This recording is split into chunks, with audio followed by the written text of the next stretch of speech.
So I looked through all my camera, and this is what I'm finding. This is me driving down the road, coming home of handcuff source. But it's just a really nice camera. I love it a lot. It's all touch screen, so it makes it really, really user-friendly, really easy to work with. I like it a lot. You got voice control. You can use voice commands. You got Wi-Fi, parking mode. You've got driver assist. And it's just really, really, really cool. I like this a lot.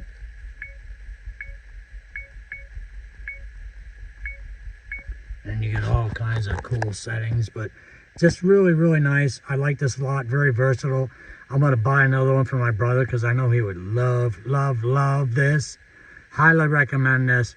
It comes with a front camera and a back camera. Here's the cables. One goes to the power, one goes to the back camera.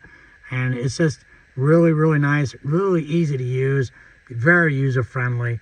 I love it a lot. Highly, highly recommend these dash cams for anyone that does a lot of driving. Uber driver, truck driver, just a normal everyday driver.